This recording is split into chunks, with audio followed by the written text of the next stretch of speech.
Bonsoir à tous, bonsoir Sophie. Bonsoir Marie. Et bienvenue pour cette nouvelle édition de votre journal à la une de l'actualité de ce jeudi 15 mai. Michèle Alliot-Marie est à Toulouse ce soir. La candidate tête de liste UMP Agir pour l'Europe pour les élections européennes est en meeting, salle Jean Mermoz. Jean-Marc Lucas et Alain Sorat sont sur place. Nous les rejoindrons dans un instant. Un appel national à la grève dans la fonction publique a réuni entre 3 000 et 10 000 personnes dans les rues de Toulouse ce matin. Et puis Futurapolis, le grand rendez-vous toulousain de l'innovation, ouvre ses portes. Mais tout de suite, nous retrouvons Jean-Marc Lucas et Alain Sorat en direct de la salle Jean Mermoz à Toulouse. Bonsoir Jean-Marc. Oui, bonsoir. Nous sommes avec Marie-Thérèse Sanchez-Schmidt. Vous êtes donc la troisième sur la liste UMP pour cette région Grand Sud-Ouest aux européennes. Première question, on dit que l'abstention risque d'atteindre un score historique de 60%. Est-ce que ça vous fait peur, l'abstention ? Ah oui, ça me fait peur, bien sûr. Vous savez que quand on se présente à une élection, on a quand même envie d'une légitimité, donc on essaie. Ça a été d'ailleurs le travail de pré-campagne, d'aller à l'information et au contact des citoyens pour leur expliquer pourquoi il est important de voter. Est-ce qu'être eurosceptique, c'est être pour vous anti-européen ? Pas forcément. On peut être eurosceptique, le terme sceptique dit qu'on ne fait pas confiance et qu'on ne croit pas, mais pour moi ça n'est pas forcément anti-européen. Je pense que les eurosceptiques, les vrais, sont ceux qui estiment que l'Europe doit changer, doit faire des progrès. Alors nous sommes ici donc salle Mermoz. Tout à l'heure se tiendra le meeting de Michèle Alliot-Marie et puis de la liste de droite pour le Grand Sud-Ouest. Quelle est la droite de Michèle Alliot-Marie? Est-ce c'est une droite humaniste? Est-ce qu'il faut la différencier? Est-ce qu'elle est d'un courant de Juppé, de Copé? Écoutez, ça vous devriez lui poser la question. Non, je pense que ce sont des idées de droite et ce sont des idées qui se différencient de celles des socialistes avec un certain nombre de points sur lesquels nous faisons campagne et surtout, nous proposons des choses concrètes. Alors vous êtes contre la pression fiscale. Ça veut dire quoi? C'est-à-dire qu'en France on est trop taxé pour vous par rapport à d'autres pays européens? Absolument, et quand on est député européen, on s'en rend compte, on discute avec ses collègues et on se rend compte qu'on est le pays où on a le plus de charges sur le travail et sur les entreprises. Et c'est très handicapant par rapport à nous, surtout qu'il y a des pays qui ont une différence énorme de charges et de taxes avec nous parce que leur niveau de vie est beaucoup plus bas. Et c'est-à-dire que le SMIC allemand vous intéresse? Ce qu'on peut appeler certaines fois un sous-SMIC ou un SMIC variable. À deux points de vue. D'abord, je pense qu'un salaire minimum, c'est une bonne chose. Et deuxièmement, ça mettra un petit peu de régulation dans les différences qui existent entre nous, qui avons une protection sociale extrêmement importante, notamment dans le travail. Donc vous la défendez, celle-ci? Absolument, absolument, absolument. Maintenant, je pense qu'il faut qu'elle soit régulée en France. Elle est parfois trop importante et peut-être pas assez juste. Mais je trouve que c'est une bonne chose que les pays voisins se rendent compte qu'il faut une régulation dans les charges du travail, mais il faut aussi une régulation dans le respect des travailleurs. Alors souvent les électeurs se disent que la France donne beaucoup à l'Europe et l'Europe donne pas grand-chose à la France. Est-ce que c'est une idée fausse, vrai? Alors je ne le vois pas comme ça, mais c'est vrai que la France fait partie des contributeurs nets, c'est-à-dire que nous donnons plus à l'Europe que nous ne recevons, je veux dire, en finance directe. Maintenant, c'est ce que j'expliquais à des citoyens avec qui je débattais il y a 2 jours. C'est pas seulement un retour d'argent, c'est aussi des politiques communes. Aujourd'hui, tout à l'heure, nous avons visité l'entreprise Thales.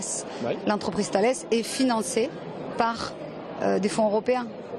Donc ça, c'est aussi important, c'est-à-dire que l'Europe fait un retour financier à la France, mais elle finance aussi des politiques européennes et je pense que c'est normal que les États participent à ces politiques européennes, l'espace. On parle beaucoup aujourd'hui d'une politique européenne de l'énergie, on parle beaucoup d'une politique européenne industrielle ou de la défense ou du numérique et ça doit être financé et forcément c'est financé un peu plus par les pays qui sont plus riches et peut-être un peu plus avancés. Est-ce que vous avez compris que les Français avaient dit non au traité européen en 2005? Parce que notamment, ce traité européen ne proposait pas d'harmonisation sociale. Est-ce que vous, maintenant, vous dites qu'il en faut une pourtant? Ah mais il en faut une à terme et d'ailleurs quand on a fait la campagne pour le référendum, nous étions la droite à dire qu'il fallait une harmonisation fiscale. Seulement on ne fait pas une harmonisation fiscale en claquant des doigts. On a intégré je crois trop de pays en même temps des pays trop différents de nous en termes de couverture sociale, en termes de fiscalité. Et le but d'arriver à l'harmonisation fiscale, il est clair, net et précis. Seulement, je pense qu'il faudra beaucoup de temps et je pense que la solution, c'est de commencer par des coopérations, des convergences entre pays, 2 pays, 3 pays, 4 pays, peut-être un premier cercle qui va harmoniser sa fiscalité et puis ensuite arriver à l'étendre aux autres pays dont le niveau de vie sera peut-être remonté. Vous savez, moi j'habite la frontière espagnole et j'ai un excellent souvenir de 1986 quand l'Espagne est rentrée dans le marché commun. Et quand on voit aujourd'hui la différence de niveau de vie, d'évolution, de ce qui s'est passé dans le pays, on sait qu'à terme, l'Europe a une valeur ajoutée, qu'elle apporte du bien-être aux citoyens. En même temps, l'Espagne est entrée avec le Portugal, il n'y avait que 2 pays pauvres, on va dire comme ça, aidés par beaucoup d'autres pays. Voilà. Maintenant, il y en a beaucoup plus. Voilà, mais c'est peut-être ce que je vous disais tout à l'heure, intégrer 10 pays en même temps, c'était trop. On aurait dû... Alors que peut-on faire? On va leur dire, attendez? Non, aujourd'hui, on ne peut pas revenir en arrière. Aujourd'hui, il faut arriver peut-être à réguler un certain nombre de choses, à travailler avec eux sur certains sujets et à travailler entre pays un peu plus anciens, un peu plus évolués sur certaines mesures, dans un cercle plus restreint, à travailler ensemble. Se dire que, par exemple, je vous parle d'une politique européenne de la défense. Aujourd'hui, elle doit commencer à se faire entre la France, la Grande-Bretagne, l'Allemagne et l'Espagne. On ne peut pas aujourd'hui envisager une politique de défense et commencer à travailler avec des pays de l'Est qui sont encore à se reconstruire. Est-ce que pour vous, la France, elle est quand même la 2e puissance européenne, n'a pas cette compétitivité? Ah, ça c'est clair. Et c'est ces charges du travail et ces charges des entreprises qui la plombent. C'est très très clair. Votre modèle, c'est l'Allemagne en permanence? Non, mais l'Allemagne, il faut arrêter de dire que l'Allemagne est un modèle. L'Allemagne a fait des choses qui... C'est pas moi qui le dis, hein. Non, mais bien sûr, je sais. L'Allemagne a fait des choses qui ont réussi. Et le credo européen, c'est de s'inspirer des bonnes pratiques des autres. Donc regardons ce qu'ils ont fait, regardons pourquoi ça a marché, essayons de l'adapter à notre pays. On a bien vu, Gerhard Schröder, social-démocrate, a mis en place un certain nombre de mesures, de sérieux budgétaire et aujourd'hui le résultat est là. Donc je pense qu'il faut en tirer un exemple. Merci Marie-Thérèse Sanchez-Schmitt. Vous êtes donc 3e sur la liste Agir pour l'Europe, l'UMP. Ici derrière moi il y aura donc tout à l'heure le meeting à Salmermoz de Michèle Alliot-Marie. À vous l'antenne Marie. Merci beaucoup Jean-Marc et merci Alain. Et je vous le rappelle, le scrutin pour les élections européennes se déroulera dans 10 jours, le dimanche 25 mai, dans l'Euro-région Sud-Ouest. Vous êtes appelés à choisir parmi 25 listes. Politique, toujours suite à son élection à la mairie de Toulouse, Jean-Luc Moudingue cède sa place de député de la 3e circonscription de Haute-Garonne, ce qui ouvre des élections législatives partielles, Marie. Et hier, nous vous parlions de Laurent Méric, candidat PS à ce siège. À l'UMP, c'est Laurence Harribagé, l'une des adjointes à la mairie de Toulouse, qui se présente pour remplacer Jean-Luc Moudingue. Marlène Canal l'a rencontrée ce matin dans les rues de Toulouse. Ce matin, la candidate UMP de la 3e circonscription assistait à la cérémonie du 8 mai 45 à l'école Jean Chauvet en tant qu'adjointe au sport, mais aussi en tant que suppléante de Jean-Luc Moudingue depuis 2012. Alors, autant dire que cette circonscription, elle la connaît puisqu'elle y habite également. Et là où son opposant PS, Laurent Méric, lui oppose une polyvalence urbain-rurale, elle répond du tac au tac. J'ai été élevée en pleine campagne, donc je pense que le rural ne m'effraie pas du tout. Si je vous donnais le nom de la commune où j'ai vécu, vous comprendriez. Donc non, j'ai aucun problème. Ça fait 2 ans que je la sillonne, cette circonscription. Toutes les communes, je les connais, je les aime, les maires le savent. Ils m'ont vu beaucoup présente depuis qu'on a été élu en 2012. Donc vraiment, ça ne m'effraie pas, c'est au contraire même. Ces thèmes de campagne sur le plan national, l'emploi et une fiscalité trop importante, et sur le plan plus local, les transports, avec une volonté de continuité de la politique du maire de Toulouse. Il y aura celui qui concerne la 3e ligne de métro, que je porterai évidemment aux côtés du maire de Toulouse. Il y aura effectivement celui de grands contournements routiers. Je crois que c'est une nécessité. Qui prend le périphérique le matin ou le soir ne peut pas nier qu'il est totalement asphyxié. Et évidemment, je soutiendrai avec beaucoup de ferveur ce projet de 2e rocade. Alors, je crois qu'il n'y a pas de polémique. Effectivement, on m'a parlé du tracé. On va commencer par lancer les études. Et quand les études seront lancées, on pourra reparler du tracé. Si la candidate était élue députée, son suppléant serait Jean-Luc Moudinque, une petite inversion du pas de deux de ce couple politique où certains ne voient qu'une volonté pour le maire de la ville de ne pas avoir voulu quitter totalement son mandat de député. Il vient d'être élu maire de la 4e ville de France, président de la communauté urbaine de Toulouse Métropole. Je crois qu'en étant mon suppléant, c'est tout simplement un signe de fidélité et de continuité qu'il a voulu donner, qu'on a voulu donner en inversant ce ticket. Les gens, ils nous connaissent depuis 2 ans, ils nous ont vus ensemble en 2012. Ben voilà, on leur montre qu'on ne les abandonne pas. En cas d'élection, Laurence Harribagé conserverait son mandat d'adjointe au sport pour un ancrage local. En revanche, elle abandonnerait ses fonctions de conseillère régionale. Et pour mémoire, les électeurs de la 3e circonscription de Haute-Garonne sont appelés aux urnes les dimanches 25 mai et 1er juin prochain. Jour de grève dans la fonction publique, c'est un appel national qui a poussé les fonctionnaires dans la rue ce matin. Parti de Compense-Caffarelli, les manifestants ont rallié la place Saint-Étienne et la préfecture en fin de matinée. Ils demandent une revalorisation des salaires et la défense des emplois. Et ils dénoncent le pacte de responsabilité et la casse de la fonction publique. Jérôme Bolloc et Daniel Sicard ont suivi le cortège. 3000 personnes selon la police, 10 000 selon les syndicats ont manifesté ce matin contre la politique gouvernementale. Pouvoir d'achat en berne, gel des salaires. Dans les rangs, le terme d'austérité revenait souvent. La politique du gouvernement n'est pas celle pour laquelle le président a été élu. Les gens sont dans la rue, c'est son électorat qui est là aujourd'hui. C'est collectivement qu'on décide, mais ce n'est pas quelques-uns qui décident la valeur des autres. Et qui décident que voilà, ils doivent se serrer la ceinture pendant un temps, parce que surtout qu'il y en a qui ont vraiment du mal. Et on demande toujours plus de travail pour le même salaire en fait, puisqu'il y a de moins en moins d'effectifs. Des agents hospitaliers faisaient partie du cortège. Pour eux, les choses sont claires. Les coupes budgétaires vont affaiblir le service rendu aux patients. On voit que les économies aussi, on nous annonce des économies de 50 millions d'euros. C'est nous qui allons les payer en partie à l'hôpital.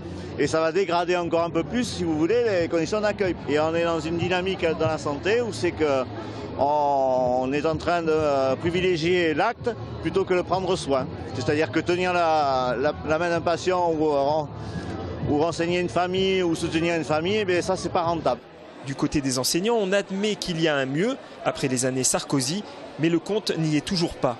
Les 60 000 postes créés sont loin de permettre ne serait-ce que le rattrapage des postes qui ont été supprimés. Depuis le début des années 2000, on a une perte de pouvoir d'achat de 8%. Et c'est quelque chose qui est tout aussi vrai pour les salariés du privé. Le secteur privé était appelé à manifester aujourd'hui. Pour ce passant, les règles du jeu ne sont pourtant pas les mêmes entre public et privé. Ce qui me choque dans ce genre de manifestation, c'est que je vois en tête de cortège une banderole « Solidarité publique-privée ». J'ai interpellé quelques manifestants leur disant « Ok, pour les retraites, pour nous on prend nos 25 meilleures années, c'était 10 jusqu'en 95, c'est passé à 25 en 95, il n'y a pas eu un syndicat dans la rue ». Cette journée d'action unitaire était la seconde du genre depuis le début du quinquennat de François Hollande. Voilà, et puis à noter que le trafic aérien est quasiment revenu à la normale en fin d'après-midi. La journée d'action des fonctionnaires suivie par les contrôleurs aériens a entraîné tout de même l'annulation de plus de 10% des vols Air France au départ de l'aéroport de Toulouse-Blagnac. Le port Saint-Sauveur a gagné son pavillon bleu. Cet écolabel distingue les ports de plaisance qui ont fait preuve de leur volonté de préserver un environnement de qualité et qui s'engagent dans des actions d'éducation à l'environnement. Électricité, mon amour, c'est le beau programme de Futurapolis 2014. Le Forum de l'innovation a ouvert ses portes aujourd'hui avec pour invité d'honneur l'écrivain Ken Follett. Et plus de 200 intervenants venus du monde entier se retrouvent pour cette fête de la science et de l'innovation. Petite visite avec Pascal Solaire.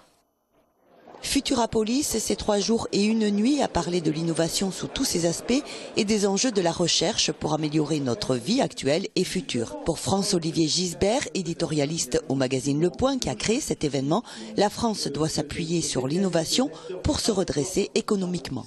La France, elle y arrivera, je pense, d'abord quand elle aura réglé le problème de ses dépenses publiques, qui sont beaucoup trop élevées. On est champion du monde, presque, pas tout à fait, mais presque en matière de dépenses publiques. 57% du produit intérieur brut, c'est beaucoup trop. Ça provoque un endettement, ça provoque des déficits budgétaires récurrents, donc ça plombe, disons, les finances publiques de la France. Et puis aussi, pour pouvoir faire baisser enfin la fiscalité sur un certain nombre d'entreprises qui sont, à l'évidence, pénalisés en France par rapport à ce qui peut se passer à l'étranger. Et donc pour retrouver de la compétitivité, il faut faire ces efforts, mais surtout aussi, il faut tout centrer sur la recherche. C'est fondamental, la recherche. Vous savez, quand vous dépensez, comme ici, en Midi-Pyrénées, 5% du PIB pour la recherche et l'innovation, c'est pas de l'argent perdu, c'est l'argent qui va vers de nouvelles entreprises. La maison du futur, les transports de demain ou encore l'addiction numérique. Ce sont quelques-uns des thèmes abordés lors des conférences gratuites, ouvertes à tous vendredi et samedi. D'un étage à l'autre, les curieux découvriront également des exemples ludiques d'innovation, comme la représentation tridimensionnelle d'un discours de Barack Obama. Autre démonstration technologique à découvrir, le bac à sable à réalité augmentée. L'objectif de ce bac à sable, finalement, c'est de parler de topographie, de géologie, d'hydrologie éventuellement, et donc d'expliquer de manière ludique la science à un grand public. Il y a une Kinect dessus, donc c'est une caméra 3D qu'on utilise souvent dans les jeux vidéo, qui elle se contente de mesurer les hauteurs du sable ou les hauteurs des obstacles. Ensuite, il y a un ordinateur qui recalcule ça, et l'information est donnée au vidéoprojecteur qui adapte les couleurs et les lignes de niveau en fonction de ce qu'on a modelé dans le sable. Et parce qu'ils aiment relever les défis, une quarantaine de scientifiques et chercheurs se lanceront dans un marathon des créatifs durant 24 heures. De vendredi midi à samedi midi, ils auront 30 minutes chacun pour exposer au public un sujet de recherche ou d'innovation. Voilà, Futurapolis, c'est jusqu'à samedi au Centre des Congrès Pierre Baudis. L'architecture s'expose à la fabrique Arche Marengo. Patrimoine ordinaire et métropolisation, c'est une exposition qui présente l'ensemble des projets urbains réalisés par les étudiants de l'École nationale supérieure d'architecture de Toulouse depuis 2011. Et plus que quelques jours pour découvrir ces dessins, ces plans, ces vidéos qui évoluent chaque année. Marianne Ribaud et Aurélio Roda. C'est le parcours de la ligne A du métro que les étudiants de 5e année d'architecture ont minutieusement étudié pour réaliser leur projet. De Balma-Gramont à Marengo SNCF, plus qu'une simple construction, c'est tout un travail sur l'urbanisme qu'ils ont effectué. Nous avons travaillé sur un programme réaliste, savoir quel pourrait être le devenir de l'axe Wilson-Marengo. Nous leur avons donné des contraintes de circulation, des contraintes de hauteur, les règlements d'urbanisme.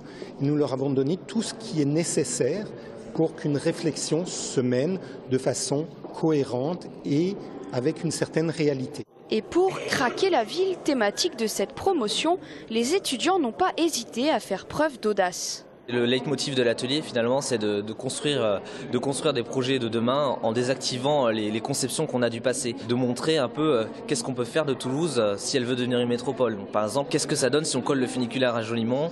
Qu'est-ce que ça donne si on transforme les allées Jean Jaurès en champs de blé? Qu'est-ce que ça donne, par exemple, si on colle le district financier de Londres à la place de Saint-Cyprien? Donc, plein de choses qui viennent désactiver un peu la conception qu'on a de la ville rose et permettre de dépasser un peu cet a priori qu'on a sur la brique. Les 45 étudiants ont rencontré les habitants pour mieux connaître leurs besoins. Le partenariat avec la communauté urbaine de Toulouse permet de les confronter aux réalités du terrain. Ils sont vraiment en contact direct avec le terrain, tant terrain physique mais aussi terrain intellectuel. C'est pour ça qu'on les amène vers ces réunions de concertation. Ils ont dû y assister, ils ont pu voir concrètement comment se fabrique la ville avec les politiques et comment se fabrique la ville avec les habitants. Donc ils ont vraiment une dimension concrète du faire en architecture qui sont capables après de transposer sur n'importe quel territoire. Grâce à cet atelier, certains étudiants deviendront architectes, urbanistes ou encore assistants en maîtrise d'ouvrage. Et voilà, c'est la fin de ce journal. Merci de l'avoir suivi. Merci Sophie. Bonne soirée Marie. Bonne soirée. Prochain rendez-vous avec la rédaction de TLT demain à 19h. Très bonne soirée à tous.